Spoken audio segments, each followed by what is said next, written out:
church is being led this month by Miss Elizabeth Bain. Don't be touching each other back there. Okay.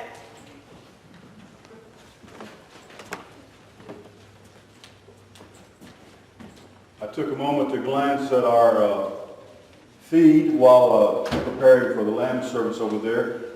Deborah Lindemann waved. You can wave on Facebook. Click the button and wave. So wave at Deborah. Linda and Henry waved and said, "Good morning. I prayed for you. Sorry we can't be there." And is listening and said, "Thank you for the birthday song." And said the song sounded wonderful. So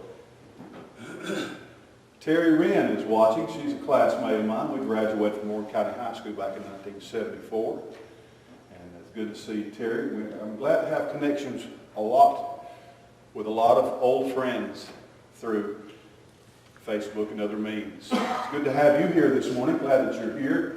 And we need to just keep our eyes and ears open and don't know what all is going on, what's happening. You're liable to show up in some places where you thought you were having a meeting or a responsibility and nobody's going to be there but you. Or perhaps we went out Friday night. Evidently we're daring the storm. We were in 2 rooms with about 50 people for a play. Sounded like daring the dark. We had a good time. Then we went out to eat and were the only white people evidently in a totally black restaurant. And they were all very kind and nice to us, and they played lots of great music. That's all I can say. It's good food and great music. From Motown hits. So we enjoyed that, but I'm not recommending that, and maybe we're just foolhardy or foolish. But you trust your own instincts. And there's lots of doctors out there telling us what to do and how to behave. And there's lots of politicians and news media. Don't listen to any of them at all. Well, it has been suggested, several of our people on Wednesday night said, we're just not going to be able to get out hardly at all. And we don't want to miss anything. So we have suspended our Wednesday night services again. So we won't be meeting on Wednesday night, but we already have a beginning to a new series of video Bible study that was started Wednesday night. We'll just pick that up again when we start back. So no Wednesday night services for a while. We're headed toward Easter Sunday, and I wonder how that will change or be different. But we'll hope to. We'll do the best that we can, and that's the way you should do about your entire life. Just do the best you can to try to be normal and keep things going and never panic. Always trust the Lord. Let's go on, Carter. We're glad to have Carter in our sound booth. Still talking with you in 1Corinthians, and we're on part 6. And we're within the series of studying the Bible book that was written by Paul the Apostle to the Corinthians. We're looking at Jekyll and Hyde in the church. Jekyll and Hyde in the church. We could see that here's the Jekyll and Hyde. Dr. Jekyll and Mr. Hyde was really just one person. He was a good person and a bad person. And it's just a story. But in Corinth, at the church at Corinth, Paul said, "I've heard that there's disagreement. You're all disagreeing with each other." And he says there are divisions. Chloe came to tell me that there are divisions in your church. There's quarreling. You'll see that word used in some translations. You're quarreling with each other. There's anger. There's bitterness. You're having disputes. Paul is saying I've heard that. And he was in Rome. They were in Greece, or near Greece. In Greece and Corinth, on one of the coastal cities of Corinth. And he said, Chloe came all the way here. And I said, he came here. Good to see you, Chloe. Did you come? I didn't come to see you. I came to tell you that the church at Corinth is just in a mess. It's in lots of trouble. The word for division is from the Greek word schism. We don't use that very much. It doesn't sound like a usable word, schism. But you probably heard of schizophrenia. That's what that means. It's being divided. A schizophrenic is one of my favorite poems, and it's very irreverent, but I'm going to lay it on you anyway, so you'll just have something else to be upset with me about. It says, here's my poem on schizophrenia. It says, "Roses are red, violets are blue. I'm schizophrenic, and so am I." I guess you had to be there. But schizophrenia, dual personalities, being what James, the brother of Jesus, called it being double-minded. Having a split mind, having two minds, a good mind and a bad mind. And Paul says, I've heard that there's a lot of double-mindedness, a lot of division, a lot of schisms in the church, a lot of splitting going on, a lot of separation and division. Let's go on, Carter. Jekyll and Hyde in the church. In 1Corinthians chapter 3, starting with verse 1, Paul says, now here is the underlying cause. He says, all right. And he's going to talk about 8 or 10 different problems in 1 Corinthians. That's what this letter is about. He takes a problem, he deals with it. He takes another problem, he deals with it. Gives them some advice and tells them what they should do and how to settle it. Oh man, it's a very discouraging letter to read, because can you imagine a church that had that many problems? They just were all fussing and fighting with each other. But here in chapter 3, he says, this is the underlying or the root cause. Dear brothers and sisters, I've been talking to you as though you were still just babies in the Christian life. Babies who are not following the Lord, but you're following your own desires. I can't talk to you as I would to healthy Christians who are filled with the Spirit. I've had to feed you with milk and not with solid food, because you couldn't digest anything stronger, and even now you still have to be fed on milk. That's why this lamb service came to mind. It's one of my favorite milk tricks. Let's go to the next slide there, Carter. And you know, several years ago, people started a campaign against milk, saying milk is just bad for you. So, you know, a calf ought to drink its mother's milk, or an animal ought to drink milk. But, you know, why should we drink milk? We're all grown up. And so a big campaign came out. Remember all those celebrities had a milk mustache? And their question was, need milk? Got milk? Got milk? It was on t-shirts and everything. Now, when you think of got milk, or if you need milk, or when you think of drinking milk, or even when you read Paul saying, I've just had to give you milk, you're just like little bitty baby Christians. And I know that that's probably the image that we come up with, or that we think of. I know it is for me. I just think, well, he's just thinking about, you're just drinking milk. Just like that right up there in that pedestal. Let me go to this next slide here, Carter. But actually, you should think about this when you read this passage. I hope that doesn't shock any of y'all too much. I remember when I was a little boy, the first time I saw a mother feeding her child at Uncle Bill and Aunt Marie Elrod's house. That was a revelation.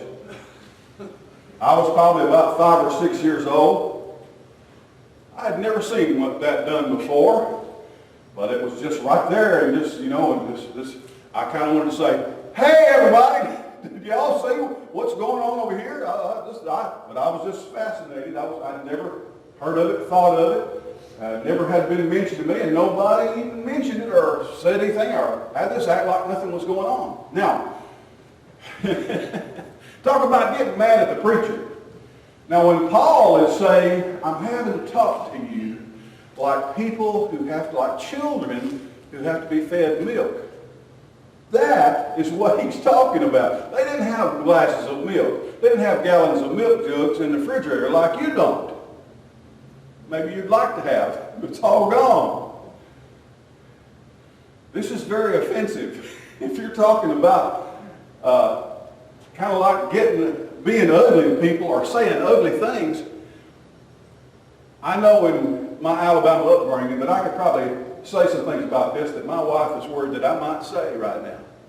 I need to just go on, don't I? But Paul was saying, he was saying, this is what I'm having to do to you. And if you can imagine those Corinthians taking that lightly, thinking, well, that's okay, I understand completely. No, they probably went nuts. Because he says, this is the way I'm having to feed you, because that's the way milk was procured back then. They didn't, like I said, they didn't drink milk like a beverage. they fed it to their babies and their livestock nursed. So he says, I'm having to nurse you because you're like little, immature, little baby Christians. Well, wait.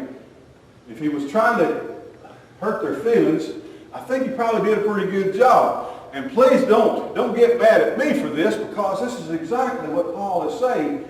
And sometimes, we need to have someone to kind of slap us in the face with something like this. Let me talk with you. Let's go on to the next slide there, Carter. This is milk kinds of things for little babies. Talking. Little babies have to learn how to talk. And it's a wonder that babies can learn how to talk, because we talk to them and they talk. Don't do that, and I don't know why we do that. Ooh, goo, goo, gaga, and all that. Beatsy, beatsy, beatsy. And, the baby's just looking at us like, I have no idea what he's saying. We let the baby talk. It's a wonder in the world that little babies could ever learn how to speak normally. And then we laugh at them when they say words incorrectly growing up. Walking, they have to learn how to walk. Then they learn how to run. It seems like just as soon as they take 2 or 3 steps, they start running and headed toward the sharp-edged furniture. Playing, working, making and doing, eating, but then not only eating, but learning to feed themselves. That's always fun, watching little kids feed themselves. It just gets in, and I think some of it runs down their belly and goes into their belly button. I don't know how they absorb it through their skin. We learn to dress ourselves, tying our shoes, washing. For little girls, they do some of that. Little boys, hardly ever. You have to hold little boys down to wash them. Cleaning ourselves, grooming, brushing our hair, brushing our teeth, learning to read, to spell, to write, learning in general. Now, these are the kinds of things that little babies do, little children do. Now, listen, we never stop doing these things. We talk all the time. We walk, we run. We feed ourselves. These are things we do every day. We never say, okay, that's childish, and so I'm not going to do that anymore. These are things that that are marks of our infancy and immaturity in our childhood. But we still do them. They became a part of us. But we don't study these things. What are you doing? Well, I'm working on tying my shoes. I think as we get older, we start saying, well, give me them kind of shoes that you don't have to tie. I don't want to slip them on. But these become a part of our nature and a part of our understanding. It's a part of our experience. They become a part of who we are. We don't think about it. We don't study about it anymore. We don't work on it. It's not what we obsess about. It's not what we talk about all the time. It's just something, what are you doing? Well, I'm thinking about walking. I've just been thinking about putting one foot in front. No, we don't do that. He says, these are the kind of things, okay, we got that now. We can go on to something else. We can grow up. We can do other things. We never stop doing these things. These things are still important. But a mark of maturity is that, all right, we got a grip on that, and that's a part of something we've already completed. We've finished. We don't have to redo. We don't need another lesson on how to read. We don't need another lesson on how to properly wash your hands. You're probably going to get some of that. This is the way to wash your hands. I know we have some medical personnel in our church, some here this morning. If you have ever really seen a surgeon scrub up, man, it's almost like they're trying to take the hide off. And they scrub from their elbows all the way down, and you can't just turn the faucet on and turn the faucet off. They got all kinds of things they do with their elbow or they do with their feet. Go in surgery with clean hands. Well, these are things that this is like milk. Milk is, in Paul's mind, associated with being a baby.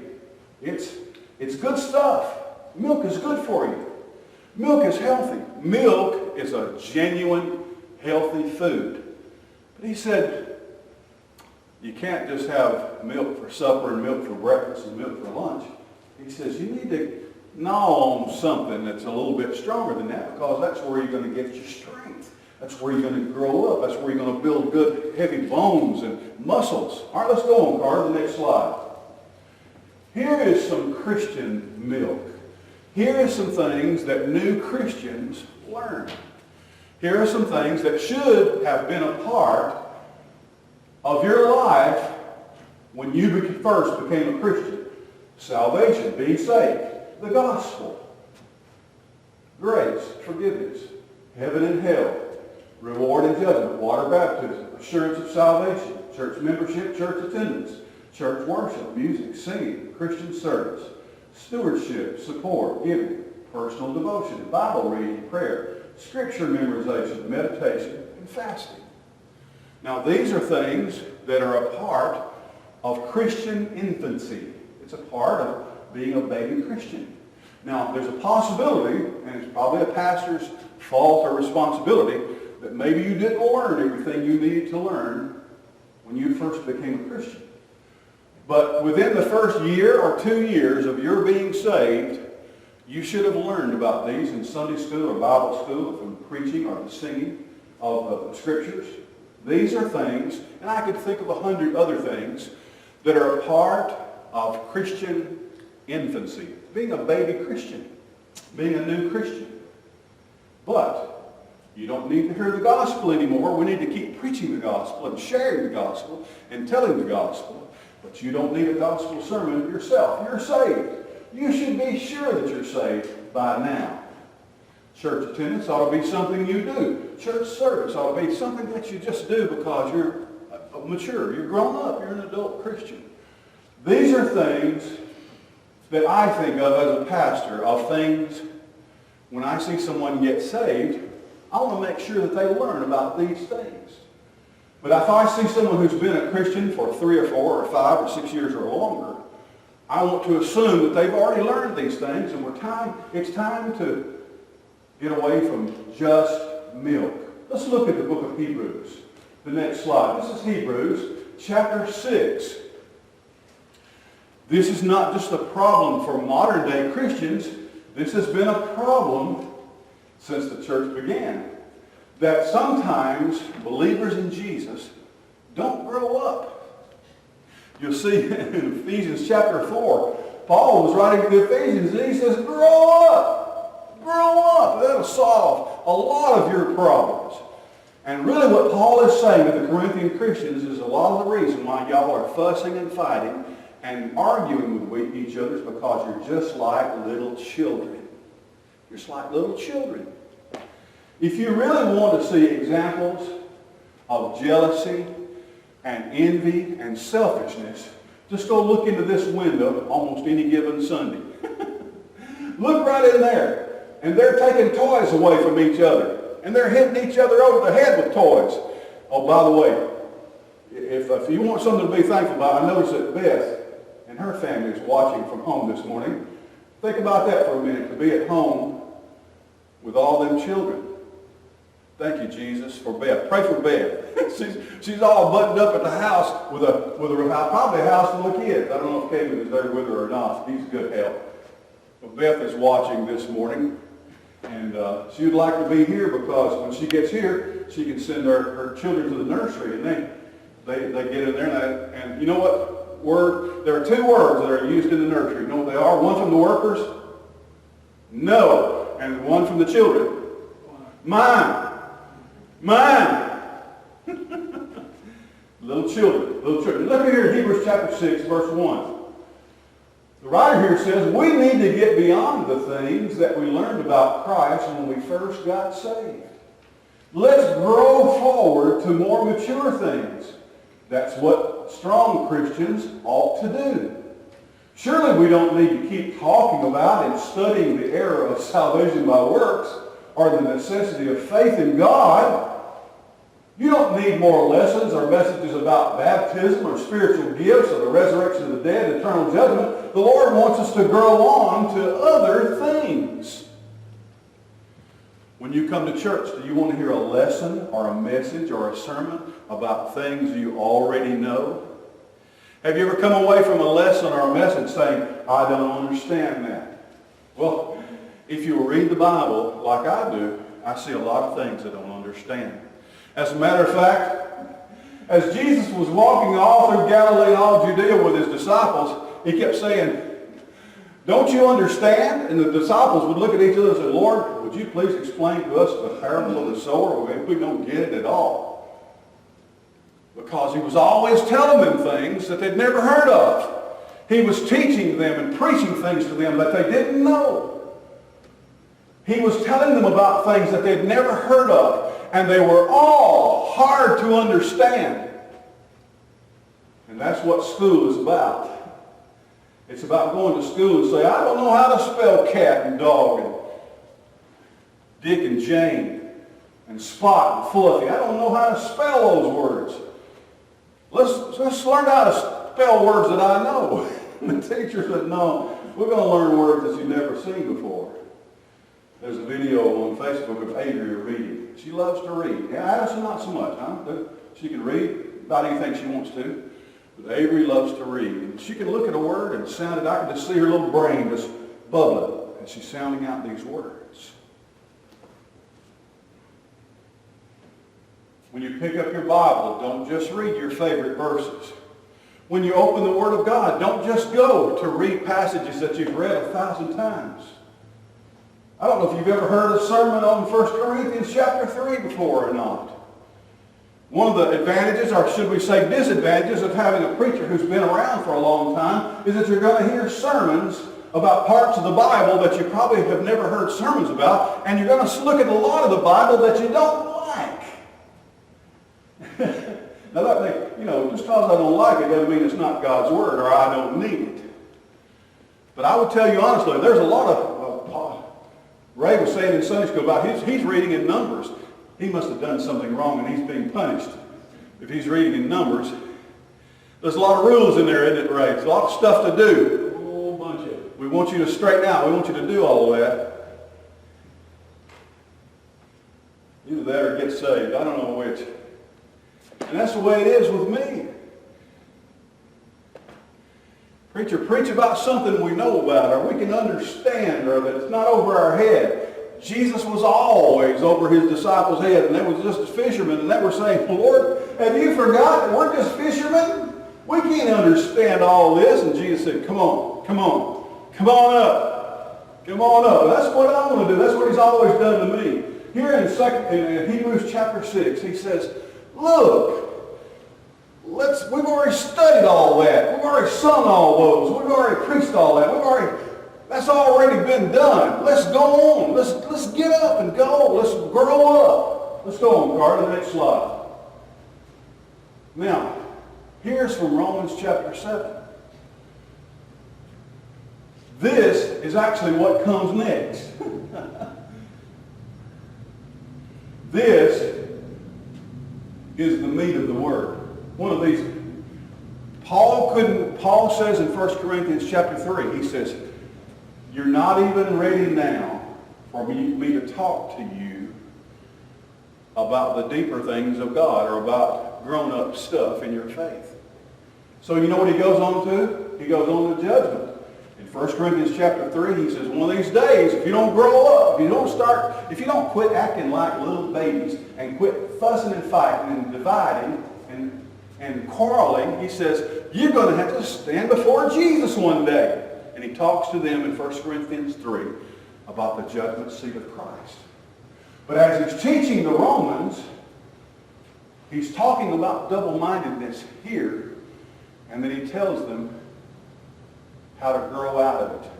If you're double-minded, if you have a schismatic mind, if you have a spiritually schizophrenic heart and mind, if you're a double-minded person and your church is unstable and your family is unstable and your life is unstable, Paul says, you can quit it. You can get out. You can grow out of it. He says in Romans chapter 7, O wretched man that I am, who can deliver me from the body of this death? The Roman Christians were ready for meat. This is tough stuff right here. This has some gristle in it. You got to chew on this. Having our grandmother live with us while we were growing up for a little while was very instructive. Without little mama living in our home, I probably would never have eaten a chicken gizzard. Have you ever eaten a chicken gizzard? I think you can probably still even today go to Kentucky Fried Chicken and say, I want to order chicken gizzards. Chicken gizzard, man, that's hard to chew. Probably very nervous. I shared with you that what Paul is talking about here, that in Roman judicial system, often, for instance, Jesus was condemned to be crucified, and so they made him carry his cross all through public. In Roman culture, sometimes if you murdered a man, if you killed someone, they would tie the dead body, the corpse of the person you killed, to your back, and you had to carry it all through the streets. And that's what Paul is talking about here. He's saying, I want to do what I should, but I don't. There are things that I don't want to do, and he says, that's what I do. He says, oh wretched man that I am. He says, there's like a war going inside of me, my two minds, my two hearts, my sinful nature and my new Christian nature, they're battling. And he says, it's like dragging a dead body around with me everywhere I go. Who's going to deliver me? And then he says, Jesus can deliver you. Jesus can deliver you. Now, follow this. This is not, Paul knew that they knew what he was talking about. He didn't have to explain it. But I've had to do some study myself to find out the rest of this story. This man would not carry, this man he was judged. He was already sentenced. And this is a part of his punishment. He's having to carry this dead body through the streets. But he's not going to carry it forever. Jesus didn't carry his cross forever and ever and ever. How is this man going to get this dead body off his back? You know? When they execute him. Just before they execute him, they're going to take that dead body off. Just before they execute him, they're going to say, you can put your cross down now. You got to die. You got to die. That's the way Jesus delivers you. That's the way you get away from this dilemma. It's not something you can do. It's something that has to happen. And this is one of those things that only mature Christians can get a grip on. This is not the milk of the Word. This is something you desperately need to know as a mature Christian. Let's go on to the next slide, Carter. You need to know about what the Bible describes as the crucified life. The crucified life. Maybe Christians don't know anything at all about it. Immature Christians do not practice the crucified life. There's a great deal of teaching in the Bible about living the crucified life. That may sound like they're two words that do not fit together. They're a paradox. Either you're crucified, which means you're being nailed to a cross to die, you're being executed, or you're alive. You can't be both. But the Bible teaches that the part of us that is at war with our Christian life has to die. It's got to be executed. When that man was carrying that dead body around, they'd take that dead body off, and then they would execute him. And Paul knew that all those Romans understood that. Let's go on to the next slide, Carter. Remember, this is one of the most important sayings that Jesus ever said to his disciples. It's in Luke chapter 9, verse 23. Jesus said to them all, if any man wants to be my disciple, he has to deny himself and take up his cross daily and follow me. Now we think also in terms of carrying your cross or bearing your cross. But we have to understand, where was Jesus carrying his cross to? Where was he bearing his cross to? He was going to Calvary where he would die. So Jesus is not saying, it's just not, you have to do part of the process. Join me in carrying your cross. Or follow me by bearing your cross. We talk a lot about that. We sing a lot about it. But for Jesus, carrying your cross and bearing your cross, ultimately wound up at Calvary, where you would. And Jesus said, if you're going to be one of my followers, if you're going to be a disciple, if you're going to be a Christian, and listen, these are not two separate things. Deny yourself and take up your cross and follow me. Not three things. They're all one thing. Say no to me, yes to him, and die to self. Let's go on, Carter, the next slide. In 1 Corinthians chapter 15, verse 31, Paul said an amazing thing. He said, I die daily. I die daily. That's usually not our thing. I want to live. I want to enjoy life. I want to circulate. I want to get out and around. I want to live my life. And Paul says, the first thing I do every day, the way I start my day, is not in celebration of life. Paul says, I die daily. That's the only way I can get delivered from that old, dark life, my old self. The me in me has to die. That's the crucified life. Let's go on to the next slide. This is the key verse. I so wish that you would memorize it. Paul says in Galatians 2:20, I am crucified with Christ. Nevertheless I live. Yet not I, but Christ liveth in me. And the life which I now live, I live by the faith of the Son of God, who loved me and gave himself for me. Now, if you talk to one of these little girls over here about the crucified life, I don't think it's possible for them to understand it. They don't understand about Jesus died for me or what it means when Jesus died or they nailed him to the cross. They're still just learning. They're little children. If you try to tell them you have to die to self, they're not going to be able to grasp that. And Paul is saying to the Corinthian Christians, your old self is in control. Your old man is in charge. You're living like your old, lost, non-Christian person. You're letting the devil out of your life. You're letting the darkness out of your life. You're not living like Jesus. He said the reason y'all are all hate each other and resent each other and are bitter and angry and envious or jealous of each other, the reason there's so much schism in your church is because you're still like little baby Christians and you never have learned the crucified life.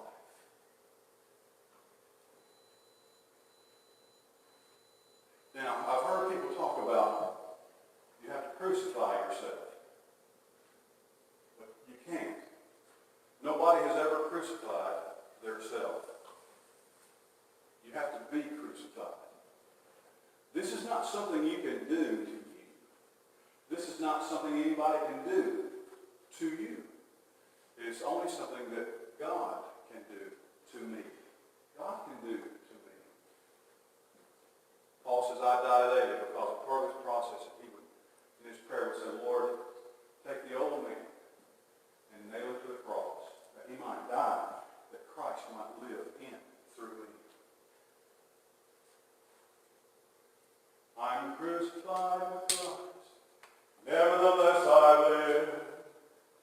Yet not I, but Christ liveth in me. And the life which I now live in the flesh, I live by the faith of the Son of God, who loved me and gave himself for me. You see, in that verse, Paul doesn't say, I have faith in God, or that I have faith in the Son of God. When you learn the crucified life, you have the faith of the Son of God. I have, and you can have, Jesus' faith. It's his faith. He's letting you use it. He's letting you have it. He's giving it to you. The life which I now live in the flesh, I live by faith of the Son of God. Not faith in God, because sometimes I don't always have faith in God. Not faith in Jesus, because I don't always have faith in Jesus. But because of his faithfulness, I always have the faith of Jesus.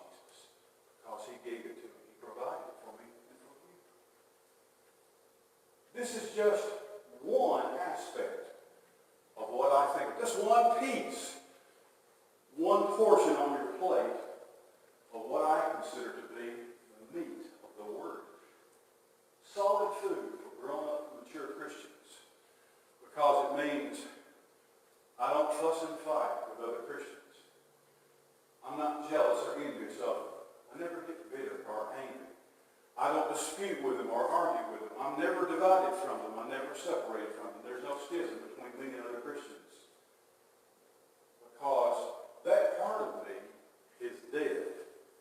And the part of me that is alive is Jesus in me. I implore that you learn the crucified life. Learn the crucified life. You have to grow into it. So the first thought that you have every day is say, all right, I need to die so that Jesus can live through me.